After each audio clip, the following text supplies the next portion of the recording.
आपको हर वो सलाह जिससे आपको वक्त से पहले और किस्मत से ज्यादा रिटर्न मिले।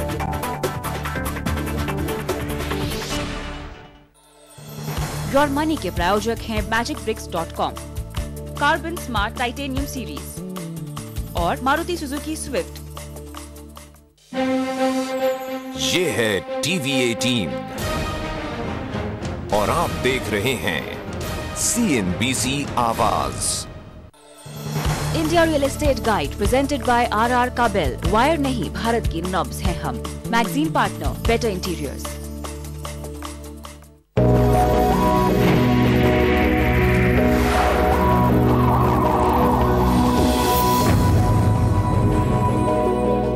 नमस्कार, इंडिया रियल एस्टेट गाइड में आपका एक बार फिर स्वागत है। और आज इंडिया रियल एस्टेट गाइड को हम लेकर आए हैं एक ऐसी जगह पर जो भारत का केंद्र है। जी हाँ, हम मौजूद है नागपुर में, महाराष्ट्र का तीसरा सबसे बड़ा शहर, और यहीं पर मौजूद है ज्योग्राफिकल सेंटर ऑफ इंडिया यानी 0 माइलस्टोन, जहां से भारत में हर जगह की दूरी एक समान है। तो आज हम नागपुर के रियल एस्टेट मार्केट पर करेंगे चर्चा, बताएंगे यहां पर आपको कुछ बेहतरीन प्रॉपर्टी ऑप्शंस। तो आइए करते हैं आज के सफर की शुरुआत, और सबसे पहले एक नजर डालते हैं नागपुर शहर पर। नागपुर मुंबई और पुणे के बाद महाराष्ट्र का तीसरा सबसे बड़ा शहर है। नागपुर का महत्व इसी बात से पता चलता है कि ये महाराष्ट्र की विंटर कैपिटल है और विधानसभा का शीतकालीन सत्र यहीं होता है।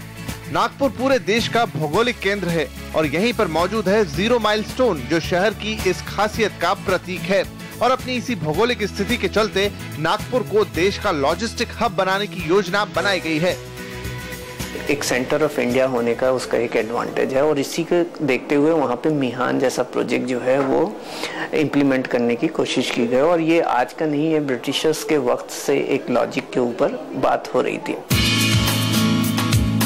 इसके अलावा नागपुर पूरे देश में एक बड़े एजुकेशन हब के तौर पर भी अपनी पहचान रखता है, जहां पर देश के दूसरे प्रदेशों से बड़ी तादाद में स्टूडेंट पढ़ने आते हैं।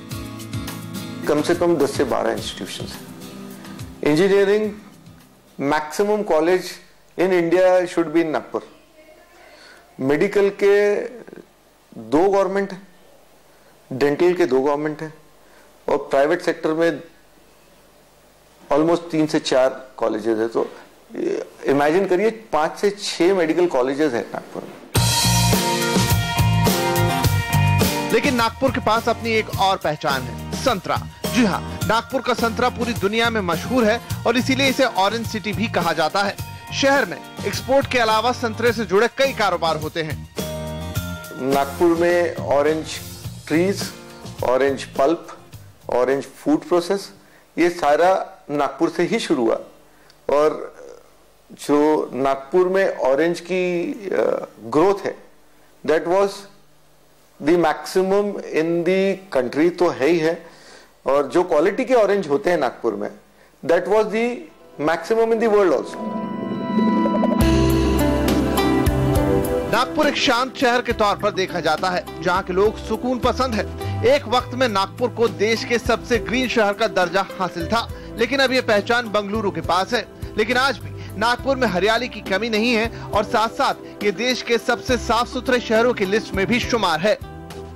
हिंदुस्तान में नागपुर को क्लीनेस्ट सिटी बोलते हैं, नागपुर को ग्रीनेस्ट सिटी बोलते हैं, नागपुर को वेल कनेक्टेड सिटी बोलते हैं।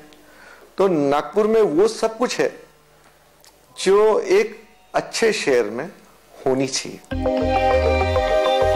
देश के दूसरे टूटियर शहरों की तरह अब नागपुर भी मॉडर्न हो रहा है। शहर में धीरे धीरे मॉल कल्चर बढ़ रहा है और लोग वीकेंड में मॉल और मल्टीप्लेक्स में वक्त बिताना पसंद करते हैं। लेकिन इन सब बातों के बीच आज भी नागपुर संस्कृति और परंपराओं का शहर है।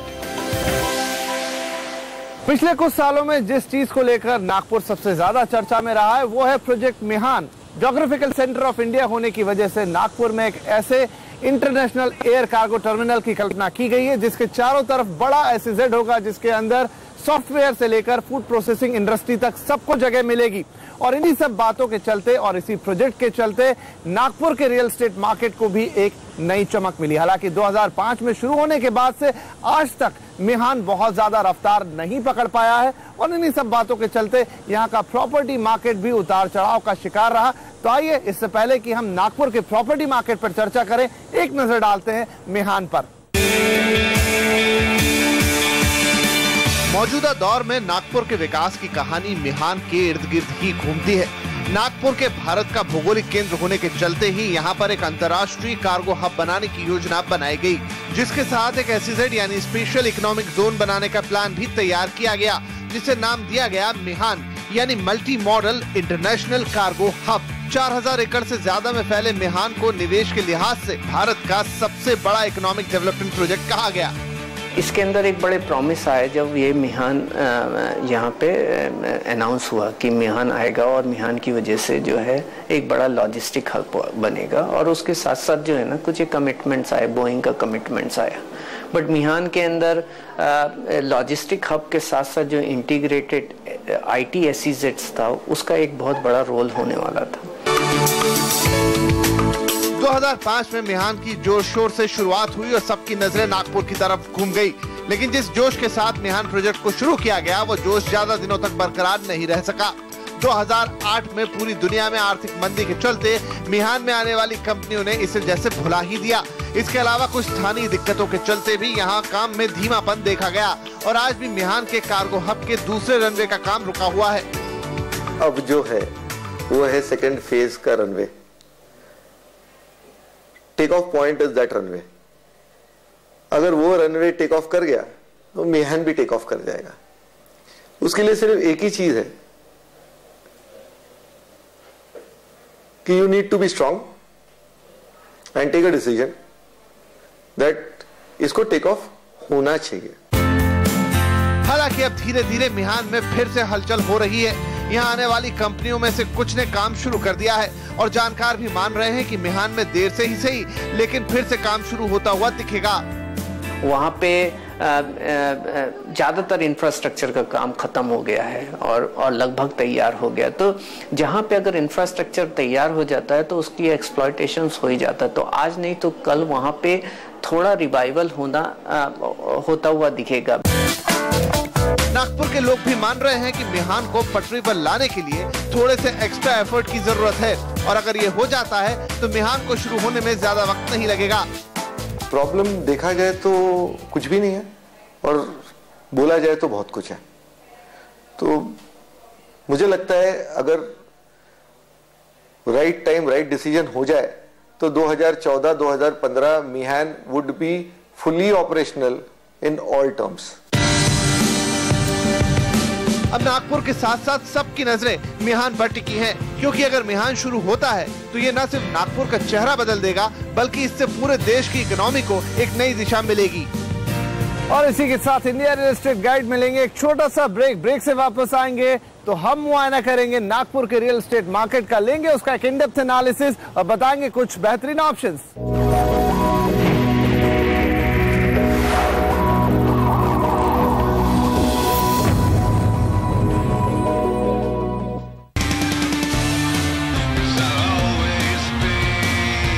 स्टॉक मार्केट के सबसे बड़े चेहरे और सबसे भरोसेमंद नाम, जहां वो बताते हैं मार्केट्स और इन्वेस्टमेंट्स पर अपनी स्ट्रैटेजी। गौरिका चौधरी के साथ मार्केट लीडर्स इन वक्त पर CNBC आवाज, वक्त से पहले किस्मत से ज्यादा।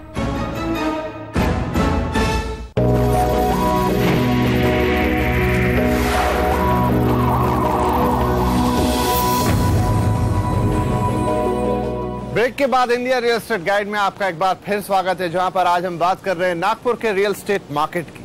नागपुर के रियल एस्टेट मार्केट को देखें तो 2005 के आसपास जब यहां पर मिहान का अनाउंसमेंट हुआ तो इस मार्केट ने एक अच्छी खासी तेजी देखी, लेकिन उसके बाद जैसे जैसे 2008 में रिसेशन हिट हुआ और मिहान का काम धीमा पड़ता गया, वैसे वैसे यहां का प्रॉपर्टी मार्केट भी नीचे आता गया, खासतौर पर उन इलाकों में जो मिहान से नजदीक थे। तो आज जबकि हम 2012 में खड़े हैं, किस तरह का है नागपुर का रियल एस्टेट मार्केट, आइए एक नजर डालते हैं। 10 साल पहले नागपुर का रियल एस्टेट मार्केट भी देश के दूसरे टियर 2 शहरों की तरह ही था, लेकिन नागपुर के रियल एस्टेट मार्केट की कहानी भी मिहान के आसपास ही घूमती है। मिहान के ऐलान के बाद नागपुर के कुछ इलाकों में जबरदस्त तेजी देखी गई और रातों रात जमीन के दाम भी कई गुना उछल गए। सारे बड़े प्लेयर्स वर्धा रोड के ऊपर टूट पड़े और जमीन की कीमत, मैं एक एग्जाम्पल के तौर से बोल रहा हूं, 100 रुपए से 1000 रुपए चलेगी या 10 रुपए से 1000 रुपए चलेगी। मिहान के चलते नागपुर में टाउनशिप प्रोजेक्ट की शुरुआत हुई और देश के कई नामी बिल्डर्स ने यहां अपने प्रोजेक्ट का ऐलान किया, लेकिन 2008 के आते आते मिहान की रफ्तार थम सी गई और इसका सीधा असर पड़ा नागपुर के प्रॉपर्टी मार्केट पर।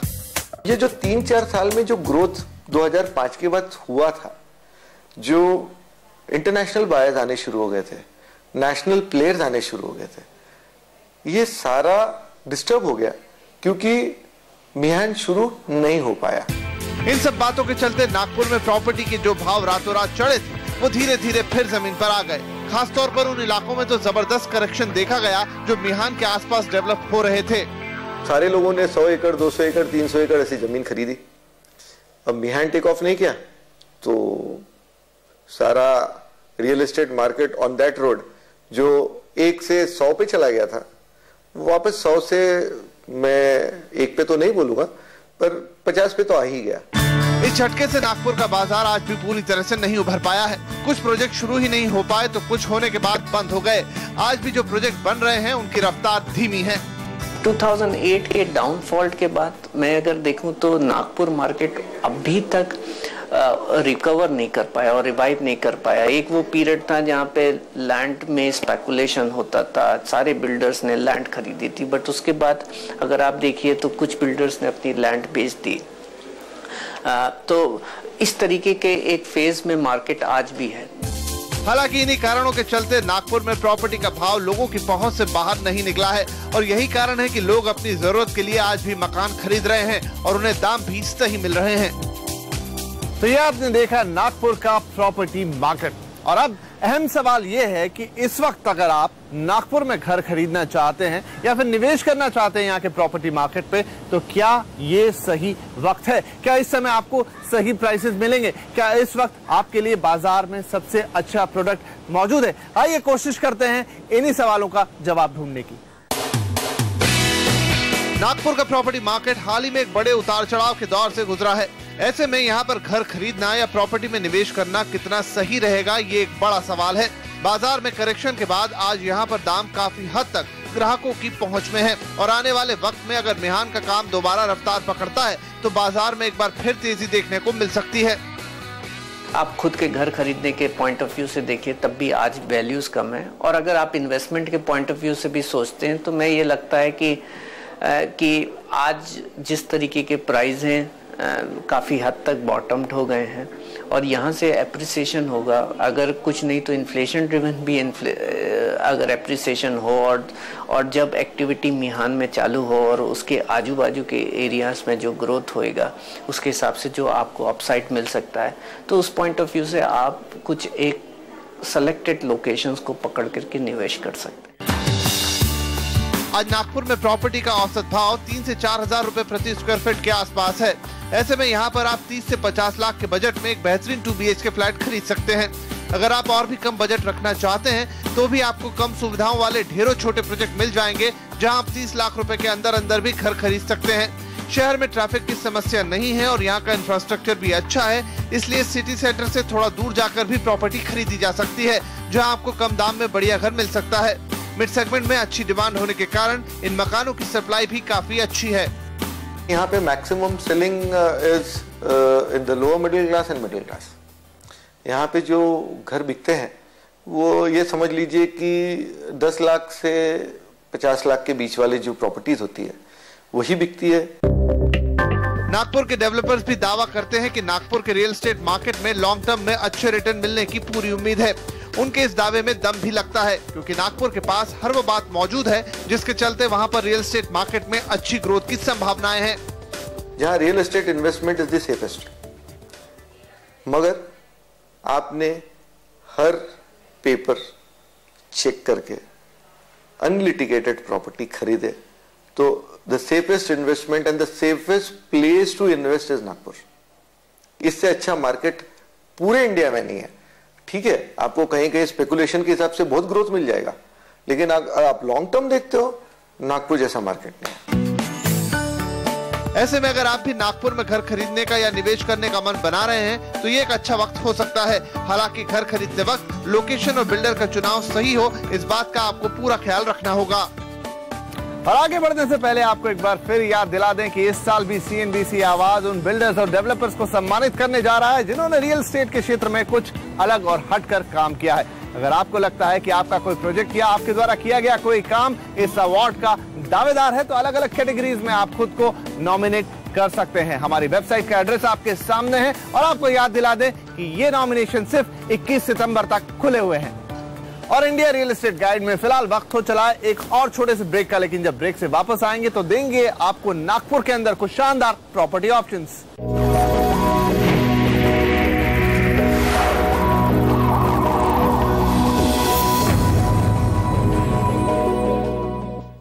Let's go!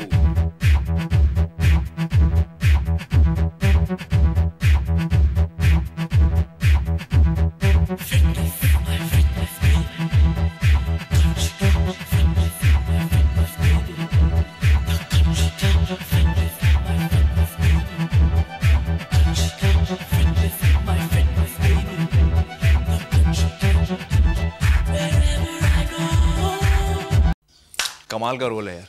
लुक कैसा मेरा? लवली यार। एक पर तू मेरी बीवी से ऐसे नहीं मिल सकता है। क्यों? रिसर्च करनी है मुझे, और तेरी बीवी तो परफेक्ट है, आज की मॉडर्न नारी, और क्यूट भी है। यार तू Hi. I didn't realize we had guests. Hi, Amira. this is Hi, I'm Sonia from downstairs. Congratulations on your wedding. Thank you so much. I was just about to make some tea. Would you like some tea? Oh, that would be divine. Nice dress, by the way. Just something I threw on. बच्चों अपनी research के लिए मुझे नया best friend मिल गया। तूने कुछ उल्टा सीधा ट्राई किया ना? मैं हाथ कहाँ लगा रहा है? Don't touch me.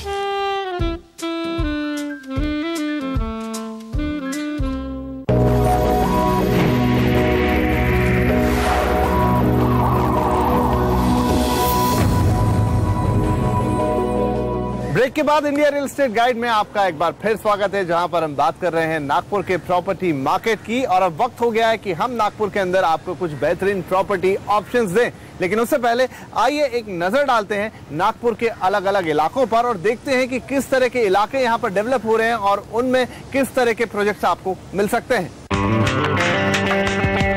नागपुर एक सर्कुलर सिटी है जहां चारों दिशाओं में अलग अलग तरह से डेवलपमेंट हुआ है। शहर के पास 2 रिंग रोड मौजूद हैं जिसके आसपास नए लोकेशन डेवलप हो रहे हैं। अभी की बात करें तो पश्चिम नागपुर में सबसे ज्यादा डेवलपमेंट हुआ है और यहीं पर शहर की ज्यादातर सुविधाएं और पॉश इलाके मौजूद हैं। वेस्ट नागपुर क्यों सब में आगे है? क्योंकि यहाँ पे एजुकेशनल फैसिलिटी सारी हैं, मेडिकल फैसिलिटी सारी हैं और हाउसिंग सारे प्राइम एरियाज यहाँ हैं। इसके अलावा पूर्वी नागपुर में भी कुछ इलाके हैं जहां पर अच्छा डेवलपमेंट हुआ है। हालांकि यहां भी अब भाव धीरे धीरे बढ़ रहे हैं। रेट वाइज अब जब फार ईस्ट में जाते हो तो रेट्स ऑलमोस्ट वेस्ट नागपुर के आसपास आ जाता है।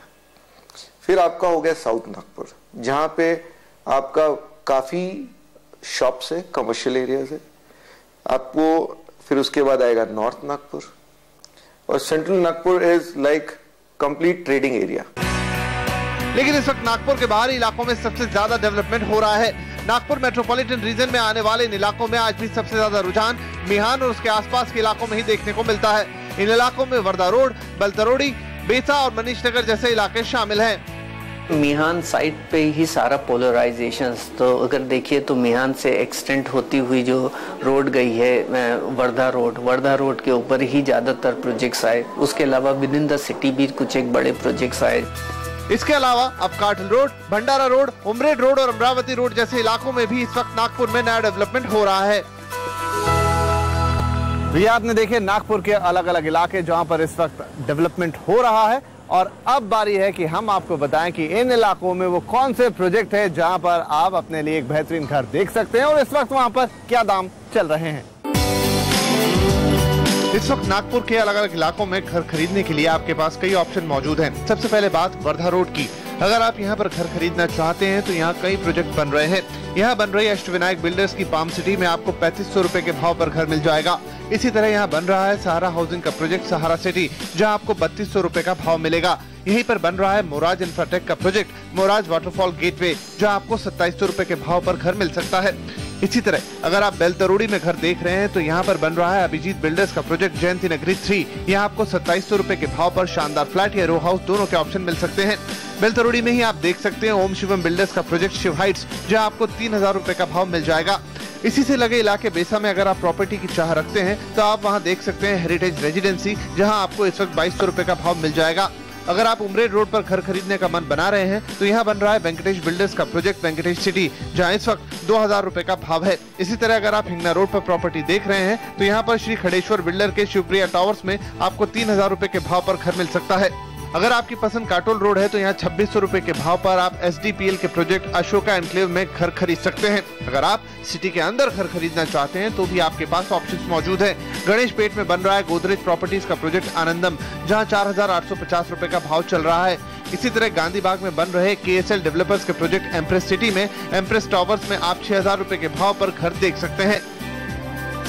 और आगे बढ़ने से पहले आपको एक बार फिर याद दिला दें कि इस साल भी CNBC आवाज उन बिल्डर्स और डेवलपर्स को सम्मानित करने जा रहा है जिन्होंने रियल एस्टेट के क्षेत्र में कुछ अलग और हटकर काम किया है। अगर आपको लगता है कि आपका कोई प्रोजेक्ट या आपके द्वारा किया गया कोई काम इस अवार्ड का दावेदार है तो अलग अलग कैटेगरीज में आप खुद को नॉमिनेट कर सकते हैं। हमारी वेबसाइट का एड्रेस आपके सामने है और आपको याद दिला दें कि ये नॉमिनेशन सिर्फ 21 सितंबर तक खुले हुए हैं। और इसी के साथ इंडिया रियल एस्टेट गाइड का ये एपिसोड यहीं खत्म होता है, लेकिन अगले हफ्ते आपसे फिर मुलाकात होगी एक नए प्रॉपर्टी डेस्टिनेशन और कुछ बेहतरीन प्रॉपर्टी ऑप्शंस के साथ। तब तक के लिए दीजिए इजाजत, लेकिन याद रखिए CNBC आवाज पर आपको हमेशा मिलेगा वक्त से पहले और किस्मत से ज्यादा।